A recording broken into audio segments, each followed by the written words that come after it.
네. 지난번에 하여튼 오프라인 세미나 누굽니까? 박병창 이사님 그리고 윤지호 경제평론가님. 네. 그때도 이제 오프라인이 확실히 좀 좋긴 좋다 이런 평이 좀 많았던 것 같더라고요. 왜냐하면 이제 어쩔 수 없이 이건 또 막 온라인으로 막 공개되는 거는 더 조심스러울 수밖에 없으니까. 그렇죠. 그래서 이번 네. 12월 11일 목요일에도 오프라인 세미나가 있는 거고, 네. 여기도 이제 우리 빈센트님이 함께 하시는 거고, 또 전래훈 부장님도 오시는군요. 네. 우리 빈센트님 요즘에 인기가 굉장히 빠르게 높아지고 있는 것 같아요. 그렇습니까? 여기저기서 와 빈센트님 이러고 있거든요. 직접 만날 수 있는 기회고 또 그 하나증권 빌딩에서 목요일 오후, 그러니까 12월 11일 목요일 오후 7시에 열리는데 이게 또 여의도역에서 가깝습니다. 맞아요. 네, 지하철 타고 가시기 굉장히 편한 그 위치이기도 하니까요. 네. 찾아오셨으면 좋겠습니다. 네.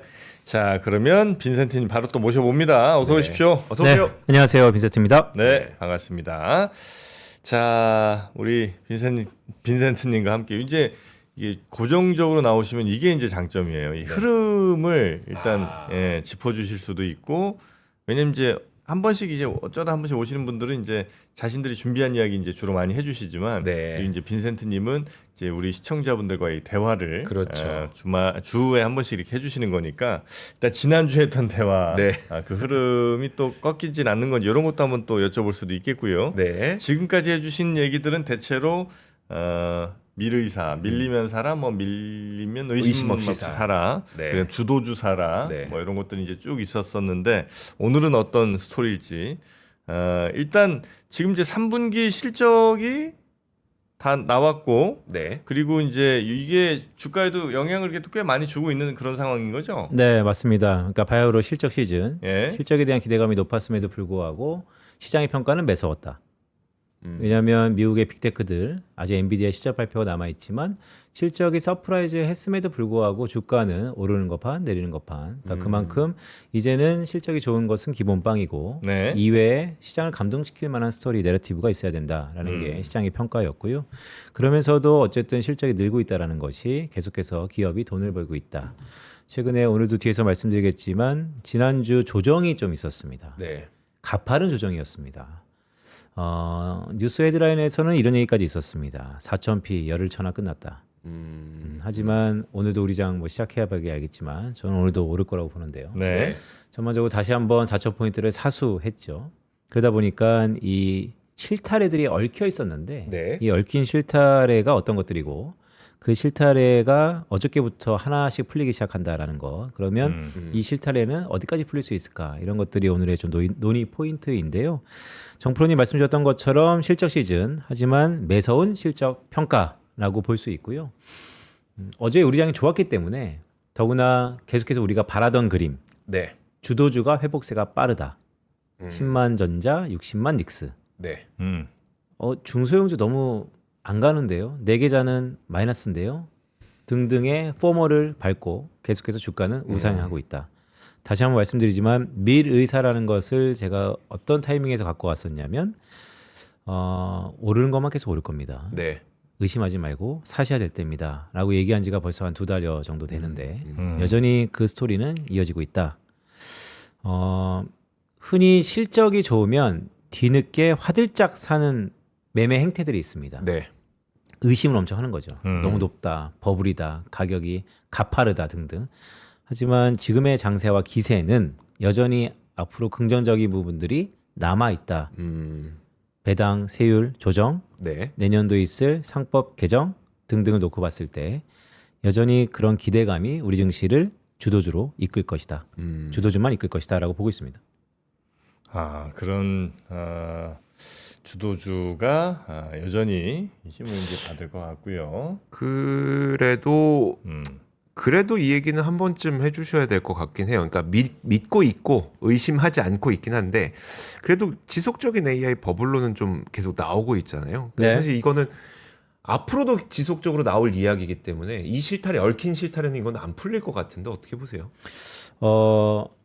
버블이죠. 이 멘트를 하려고 많은 고민을 했는데요. 버블입니다. 지금의 이 설비 투자 행태들을 보면 수많은 기업들이 자기만의 AI 로직을 만들겠다고 과잉 투자를 하고 있습니다. 네. 오버부킹 가능성이 늘상 있죠. 그러다 보면 어느 순간에는 허수가 있을 거고 진짜가 있을 겁니다. 근데 어떤 게 허수고 어떤 게 진짜인지는 그 누구도 몰라요. 네. 그런데 이런 버블 속에서 이 버블의 끝자락이 내년도 연간 전망하는 시즌이기 때문에 내년이냐라고 보면 대부분 컨센서스는 내년은 아니고 한 2027년쯤 되면 버블의 끝자락에 있을 겁니다라는 얘기를 많이 하고 있습니다. 네. 근데 시청자분도 잘 알 것이 애널리스트들 아니 전문가들이 내후년입니다라고 얘기를 하면 내년일 가능성이 크고 내년이 좋다라고 하면 올해 연말일 가능성이 크고 네. 그러니까 약간 시차는 있는 것입니다. 네. 그런 걸 충분히 감안할 필요가 있는데요. 그래도 앞으로 지금의 기세는 적어도 내년 상반기까지는 유효하다라는 말씀을 계속 드리고 있습니다. 네. 우리가 끝이 있는 투자 아니면 끝이 있을 것 같은 투자 어찌됐던 그 시기에는 앞으로 내년 상반기까지는 유효하다라는 말씀을 일단 지금 시점에서 드리고 싶고요. 내년 상반기라고 하면은 올해 말이에요? 내후년 2027년이기 때문에 내년 상반기라고 말씀드리는 네네. 겁니다. 지금의 컨센서스가 내후년이기 때문에 제가 봤을 때는 실제 항상 주가는 빠르니까요. 네. 내년 상반기 한 6월까지는 좀 편안하게 투자할 수 있을 겁니다라고 말씀드리는 거고 다만 지난주를 겪으면서 그냥 갈까요? 아니면 한번 쉬다 갈까요? 그 누구도 알 수 없죠. 근데 쉰다라는 것을 기본적으로 깔더라도 네. 빠르게 회복하는 우리의 기세 이런 것들을 좀 더 주목하자는 말씀 드리고 싶고요. 화면 보시는 것처럼 아직도 미국의 AI 도입률 기업 향후 2026년 말, 내년 말, 2028년 말 계속해서 지금보다 더블업. 지금은 인프라를 까는 시기. 네. 그럼 그게 실제 기업한테 도입되는 률 자체도 여전히 상승 추세. 그래서 뭐 논의가 많죠. 엔비디아의 밸류에이션을 6, 70배 주는 것이 맞느냐. 네. 미국의 S&P 500처럼 25배 정도로 내려야 되는 거 아니냐. 그러니까 그런 여러 가지 이견 속에서 이 도입률이 계속해서 늘고 있다라는 거, 여전히 인프라와 돈을 벌 거라는 걸 믿어 의심치 말자라는 말씀을 드리고요. 이것도 하나 좀 말씀드려볼까요? 관세 우려 있잖아요. 우리가 잊고 있는 것 중에 얽힌 실타래 중에 가장 큰 게 관세입니다. 네. 어저께부로 이제 미중 간의 경제 에이펙 회담이 실제 액션으로 이제 유예가 시작된 거죠. 관세율은 앞으로 높아질 가능성보다 공세적으로 높아질 가능성보다 내려갈 가능성이 좀 더 높아 보입니다. 네. 이것은 우리가 당연시하다라고 하지만 실제 실물 경제에 관세 여파가 전이되기 시작했기 때문에 지금 시점에서 되게 중요해 보입니다. 더구나 두 번째 이제 셧다운입니다. 저 이 페이퍼를 이제 어제 발간했는데요. 어제 발간할 때만 하더라도 셧다운은 여전히 오리무중이었어요. 네. 근데 간만 사이에 빠르게 민주당 쪽에서의 이견 그리고 셧다운이 될 가능성이 높다라는 게 가닥이 잡히고 있죠. 이게 다 얽힌 실타래였습니다. 관세 얽혀 있었는데 좀 풀리고 있고요. AI 버블론 버블입니다. 하지만 6개월 정도의 추세는 믿어 의심치 않다. 기업이 돈을 벌고 있다는 말씀드리고 셧다운 저는 골든타임에 들어갔다. 근데 셧다운이 우리가 생각하는 것보다 꽤 오래 지속됐어요. 분명히 여파가 있을 겁니다.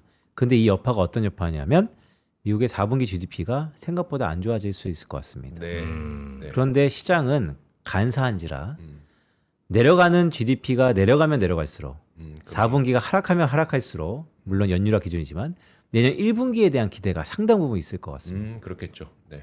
얼마나 좋아질까? 그동안 돈을 안 썼던 미국의 정부가 돈을 쓰기 시작한다. 관세가 적어도 1년 내내는 더 이상 걱정거리가 아니다. 그러면 내년 1분기에 미국 경제는 얼마나 좋을까?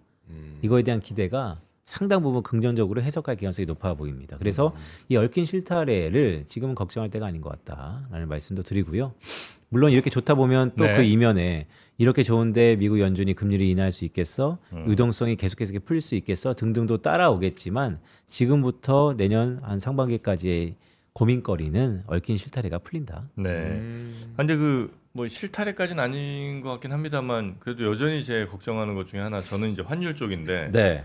환율이 지금 1,460원? 네, 보다 좀 내려왔습니다. 예, 그보다는 좀 내려온 것 같은데 내려왔다고 하기에도 너무 높은 거잖아요. 지금 네. 이전을 생각해 보면 맞습니다. 그리고 우리 투자자들은 계속해서 뭐 투자자들이 제일 많이 나갔다면서요. 예, 그래갖고 그 환율에도 영향을 좀 많이 미치는 것 같은데. 수학계비들 때문에 환율이 떨어지고 있다는 거죠. 뭐 그 영향이 올라가고 앞으로 줄어들 것 같지도 않고. 네. 이 상황이면 환율은 우리 투자 환경에 악영향을 안 줄까 생각을 좀 합니다. 네. 불안하죠. 네. 환율이라는 게 특히 한국은 불안하죠. 왜냐하면 90년대 후반에 결국 우리 뭐 좀 더 과하게 표현하겠습니다. 국가가 망했는데요. 네. 국가 부도 초유의 사태.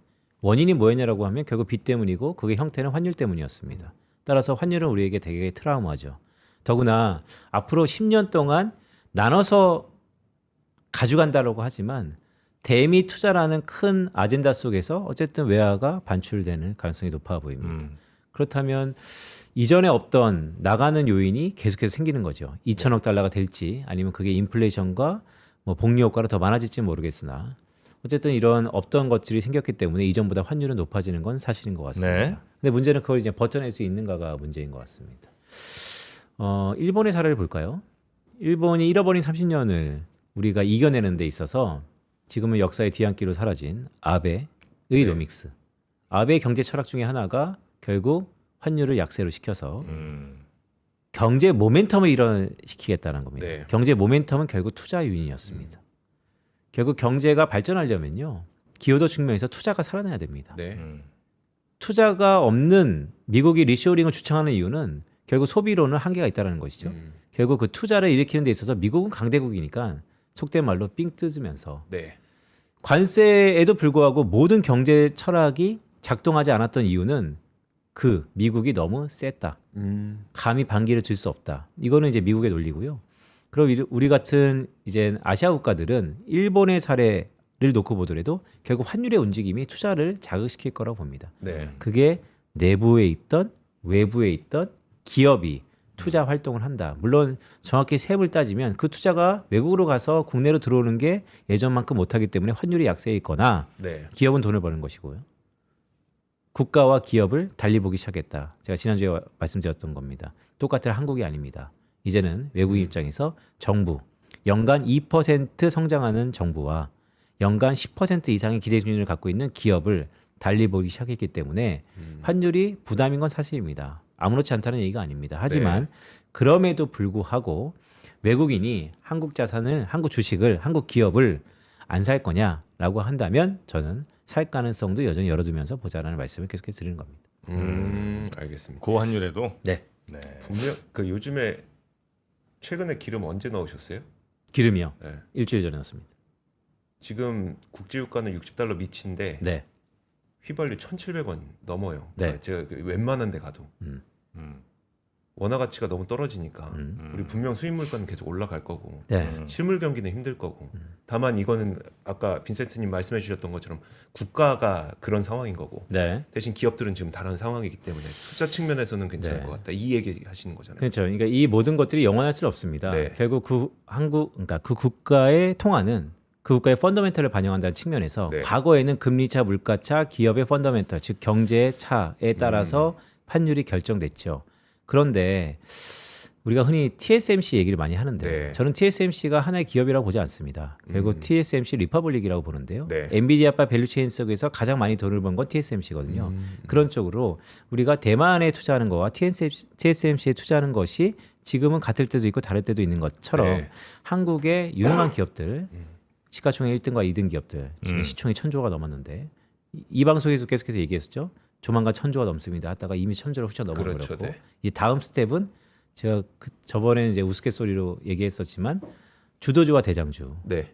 우리는 주도주가 대장주를 이기는 그 시국에 코스피는 레벨업이 될 것이다. 결국 코스피가 5,000피, 6,000피, 7,000피로 가는 가운데 SK하이닉스와 삼성전자 시총이 비등비등해지는 그 스토리가 돼야만 간다. 안 네. 되면 여지없이 흘러내린다. 이렇게 좀 말씀드렸는데요. 어찌 됐건 그런 모멘텀이 있는 기업과 정책 당국자들도 많이 듣고 계시겠지만 상대적으로 잠재 성장률을 언더에 하회하는 실적을 갖고 있는 정부를 외국인들이 같이 보지 않는다. 네. 그러니까 이게 얽힌 실타래라고 말씀해 주신 게 AI 버블 맞나요? 요거랑 그다음에 관세 우려 소멸. 아, 관세 우려 소멸이라는 거는 얽힌 실타래가 이제 풀려가고 있다는 거고. 맞습니다. AI 버블도 그러면 요거는 과거에 뭐 IT 버블이랑은 좀 다르다는 사람들의 인식이 좀 번져나가고 있다. 네. 예. 그다음 또 어떤 실타래가 있습니까? 셧다운입니다. 셧다운. 네. 아, 셧다운은 슬슬 풀려가는 것 같더라고요, 진짜. 네, 골든 타임에 진입했다라고 보고 있습니다. 아, 이게 세 가지 얽힌 실타래가 있는데 네. AI 버블론도 뭐 뭐 충분히 실적이 좀 나오고 있는 상황이고 그다음에 네. 관세 우려도 어느 정도 좀 정리돼가고 이제 서서히 관세가 낮아지면 이보다 더 급격히 올라갈 가능성은 거의 없고 네. 그다음에 셧다운은 거의 이제 종료를 향해서 미국이 가고 있는 것 같다. 네. 그렇다면 주가는 또 매우 긍정적일 수밖에 없다. 그렇죠. 그러니까 실물 경제가 아니고 주가 측면에서 좀 해석해 드리면 네. 셧다운 종료가 의미하는 것은 유동성입니다. 그러니까 그 관계가 어떻게 돼요? 연결고리가? 지금은 TJ 계좌라 그래서 네. 그러니까 정부가 지출하기 전에 모아두었던 현금 계좌가 있습니다. 네. 사상 최고치를 경신하고 있죠. 이유는 쓰고 싶어도 실제 액션이 안 되고 있어서 예산안이 정부의- 처리가 안 네. 되니까. 그래서 이제 그것들이 한 번에 정부가 실제 워킹을 하기 시작하면 그 돈들이 뿌려지는 것이죠. 그것이 결국 시중의 유동성이 풀린다라는 네. 것으로 해석할 수 있고요. 그러니까 금융시장의 측면입니다. 저는 올해 우리 시장을 복귀해 보면 딱 두 가지가 되게 중요했다고 보는데 첫 번째는 유동성, 두 번째는 포머를 빙자한 레버리지. 네. 대한민국은 지금 레버리지 투자 열풍입니다. 레버리지가 안 붙으면 안 팔려요. 네. 근데 이것도 사실 왜 생겼냐라고 보면 유동성 때문에 생긴 것이죠. 네. 결국 유동성이 결과를 만들어냈다. 지수의 레벨업. 그러면 계속해서 우리가 중요하게 여기는 것은 내년도에도 유동성이 증가할 것이냐.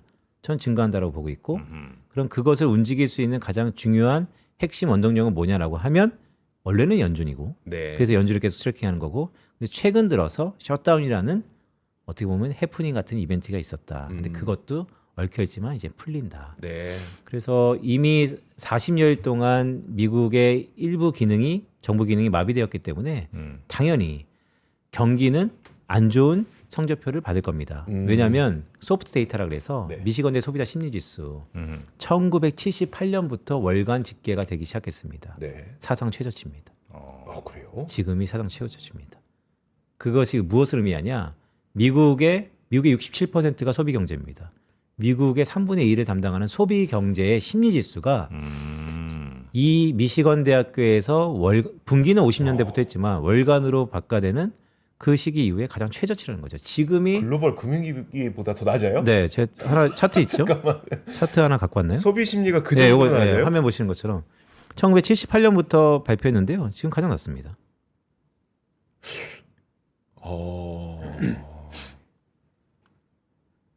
왜 이렇게 낮은 거예요, 도대체? 심리 지수입니다. 심리 지수라는 것은 네. 미래 기대 지수와 심리 지수가 조금은 다른데요. 현재 미국의 정황들, 그러니까 얽힌 실타래들이 미국 소비자들로 하여금 극도로 소비 심리를 악화시켰다는 것입니다. 네. 그러면 여기서 이제 포인트는요. 소프트 데이터를 보는 것 중에 하나 가장 큰 중요한 이유는 하드 데이터인 소매 판매를 선행하기 때문이고요. 네. 두 번째는 이렇게 내려가면 우리는 이제 판단해야 됩니다. 더 내려갈까? 아니면 여기가 바닥일까? 근데 모든 것은 다 관성이 있어요. 네. 그런데 이게 왜 내려갔는지를 전후로 보면 저는 이게 얽힌 실타래다라는 말씀드린 거고 그 얽힌 실타래가 풀릴 겁니다. 네. 근데 이제 풀리는 것 중에 하나가 관세고 두 번째가 셧다운. 아직은 변수이나 아마 다음 주에는 풀릴 가능성이 높다라고 저는 보고 있고 그렇다면 이 소비 심리가 악화되는 고스란히 기록을 우리는 4분기 미국 GDP로 받아보겠죠. 내년 1월 말에. 네. 그런데 근데 내년 네. 지금 소비 심리가 안 좋아지는 그 기간을 보면 네. 2019년부터 지속적으로 안 좋아지고 있거든요. 그러면 네. 그 방금 말씀하셨던 실타래는 단기적으로 발생했던 이슈였고 네. 지속적으로 안 좋아진 그 기간 동안은 사실 그 높은 금리였었잖아요. 높은 금리 높아지는- 이면엔 네. 인플레이션. 네, 그렇죠, 그렇죠. 네. 그럼 그게 풀리지 않으면 네. 사실 심리는 올라가기 힘들다는 거 아닐까요? 그렇죠. 그러니까 주옥 같은 말씀 주셨는데 결국 여기 화면에 보시는 것처럼 레벨 다운이 크게 한 번 있었죠. 이렇게 네. 두 번 정도 레벨 다운이 있었습니다. 이 형국은 전부 다 연준의 통화 정책과 결부되고요. 결국 그 근간에는 인플레이션이 있습니다. 네. 근데 다시 한번 말씀드리지만 저는 인플레이션은 물가의 영역이 아니고 성장의 영역이라고 봅니다. 그래서 결국 이게 해석하기 따라 나름이다라고 볼 수 있겠지만 미국의 4분기 실적이 안 좋습니다. 정부의 실적이. 네. 네, 인플레이션이 나올리 만무합니다. 정부 실적이라고 하면 뭐가 정부 실적이에요? 네, GDP를 얘기하는 것입니다. 아. 그래서 인플레가 그렇게 올 가능성은 매우 없다. 네, 돈을 많이 찍어내면 인플레가 오지 않겠어요? 네, 그게 이제 아이러니한 거죠. 네. 겉으로 보면 돈이 많아졌습니다. 네. 그런데 왜 인플레이션이 높지 않을까요? 라고 지금 최대의 미스테리죠. 네. 근데 이제 하나하나 데이터로 접근해 보면 돈이 많이 푼 게 인플레이션의 항등식이 아니에요. 돈이 돌아야 되죠. 네. 통화 승수. 네. 근데 필요로 곳에 돌아야 되는 거고 네. 돈이 풀리는데 한쪽에 묶여 있으면 결국 인플레이션은 없는 겁니다. 자, 그 상황에서 우리가 그런 돈이 돌려면 어떻게 되냐? 거기 중에 가장 우리가 지표로 트래킹하기 쉬운 것이 소비자 심리 지수입니다. 네. 결국 사람들이 돈을 쓰고 써야지 순환되는 거니까요. 네. 근데 그것을 뭐 여러 가지가 있지만 가장 간단하게 이제 소비자 심리 지수라는 것으로 우리가 하나 볼 수 있는데요. 이조 기자 여기 잠깐 말씀 잘 주셨죠. 2018년 후반부터 계속해서 소비자 심리 지수는 추세적으로 하향하고 있습니다. 추세적으로 돈이 안 들고 있고 그 안 드는 돈을 메이크업하기 위해서 계속해서 돈을 풀고 있습니다. 우리는 겉으로 돈이 많이 풀렸기 때문에 인플레이션이 있는다라고 항등시처럼 생각하지만 네. 중간에 수많은 방정식들이 있다라는 거. 네. 그래서 저는 그래서 많은 걸 차치하고 그냥 결론으로 말씀드린 겁니다. 인플레이션은 물가 영역이 아니고 성장 영역입니다라고 하는 것처럼 소비 성장이 어떻게 살아날 수 있느냐가 되게 중요하다. 그래서 저는 인플레이션 때문에 연준의 발목이 묶였다. 이전보다 운신의 폭이 줄 수는 있겠지만 네. 연준 내부에서 인플레이션의 걱정. 파월 의장이 계속해서 얘기를 하잖아요. 트랜지토리. 네. 일시적. 일시적. 네. 자, 그러면 우리 빈센트님께 늘 마지막으로 드리는 질문. 그래서 이번 주는 어떻게 할까요? 네. 화면 보시는 것처럼 네. 이번 주는 저희 얘기보다 컨센서스를 갖고 왔습니다. 미국 사람들한테 물어봤습니다. 11월 미국의 셧다운이 지속할 확률. 네. 네. 15일 오늘이 빼빼로데이죠. 네. 이번 주 후반을 기점으로 네. 절반 이하로 줄어듭니다. 음. 이것이 의미하는 것은 저는 이렇게 생각합니다. 셧다운에 수정한 여야의 합의입니다. 물론 강력한 아젠다를 갖고 실속을 따지는 정치인들의 협상을 봤을 때 그들이 필요한 건 명분, 네. 명분은 대중의 지지도, 대중의 지지도가 화면에 보시는 것처럼 셧다운이 지속할 확률이 11월 15일을 기점으로 50포인트 언더로 확 내려갑니다. 그렇다면 모든 사람들이 원하지 않는 셧다운을 고수할 만한 정치인은 세상에 없다. 그러면 풀립니다. 풀린다. 그러면 주식시장은 저는 여전히 뭐 미리 사라는 말씀을 드리죠. 미국 시장도 우리 시장도. 네. 엔비디아의 실적 발표가 하나의 트리거가 될 거라고 봅니다. 빅테크들의 마지막 네. 실적 발표를 앞두고 있고요. 네. 엔비디아 실적 발표는 우리가 생각하는 기대치를 얼마나 히트할 거가 가장 중요한데요. 네. 뭐 히트할 거라고 봅니다. 지금의 AI 거품론은 엔비디아 실적 발표 이후에 사그러진다라는 것을 그래요? 기본 가정으로 깔고 말씀드리고 있습니다. 18일인가 그렇죠? 맞습니다. 네, 11월 네. 18일. 지금 며칠 안 남았습니다. 딱 일주일 남았네. 대망의 그날이 다가오고 엔비디아 있습니다. 실적 발표. 잘 나오겠지 뭐. 그걸 봐야 근데 우리가 계속 갈 수 있을지 어느 정도 속도일지 그런 걸 가늠할 수 있는 거니까요. 네. 알겠습니다. 자, 오늘도 빈센트님에게 투자에 대한 여러 힌트들, 아이디어들 많이 네. 얻었고요. 11일이라고 그러셨죠? 12월 10일입니다. 12월 12월 11일. 10일. 이번 주가 아니고. 네, 딱 한 달 남았습니다. 아유, 뭐 한 달 전 벌써부터 이렇게 얘기를 하세요. 근데 정프로님이 오신다면 모객이 100% 되겠지만 정프로님이 없고 저희들 손으로 또 하는 거기 때문에. 근데 저희가 최고의 요즘에 핫한 또 네. 이선엽 장군을 모셨습니다. 이선엽 장군님. 네. 야전사령관. 네. 이번 그 라인업이 굉장히 좋네요. 네. 네, 고맙습니다. 이번 라인업 굉장히 좋습니다. 좀 여성 고객 왜요? 모집을 위해서 이조 기자도 출동 한번 하는 거 어때요? 저요? 저는 초대도 안 해줬는데 그럼 제가 갈게. 이거 너무 모양 빠지잖아요. 저도 초대해달라는 얘기입니다. 저도 있는 사람. 이해했습니다. 네. 알겠습니다. 네. 자, 그러면 우리 빈센트님과는 이 정도로 마무리하고요. 네, 12월 11일 기억하고 있겠. 그 전에 물론 또 얘기해 주실 거고요. 네. 네. 대단히 고맙습니다. 고맙습니다. 네. 감사합니다. 자, 그리고 미국 투어 9기가 지금 갑자기 열렸습니다. 그래요? 이게 보니까 마감이 됐었어요. 근데 다 찼어. 취소가 두석 생겼구나. 네. 두 분 딱 모십니다. 두 분 딱 모십니다. 네, 혹시 커플로 오셔도 되고 뭐 부부 오셔도 되고 아니면 부부가 커플 아니요? 커플은 남친 여친 아니에요? 거기 커플이에요? 네. 부부는 또 다르구나. 자, 부부로 오셔도 되고 커플로 오셔도 되고 남녀가 오셔도 되고요. 남남 오셔도 됩니다. 네. 저희 다 좋습니다. 네. 자, 딱 2석밖에 안 생겼으니까요. 올 겨울 크리스마스를 뉴욕에서 보내시면서 네. 지식과 또 감성 충만한 그런 연휴를 보내고 싶으시다면 미국 투어 9기 딱 2자리 남아 있으니까 신청해 주시길 바라겠습니다. 네, 이번에 뉴욕 가셔서 네. 또 맘단이 한번 만나고 오셔야죠. 네, 새로 시작됐다는데 얼굴 한번 보고 오시죠. 얼굴 한번 보고 오시죠. 네. 네. 자, 그러면 저희는 여기서 인사드리고 이어지는 오프닝 벨 라이브도 함께 해주시면 감사하겠습니다. 네, 저희는 내일 오겠습니다. 함께 해주신 여러분 고맙습니다. 여러분 안녕하세요. 위스덤 칼리지는 매 시즌 시대가 요구하는 핵심 키워드를 선정해 왔죠. 가장 첫 시즌에는 선택을, 그 다음 시즌에는 직관을, 그리고 이번 위스덤 칼리지 2026의 대주제는 사유, 싱킹입니다.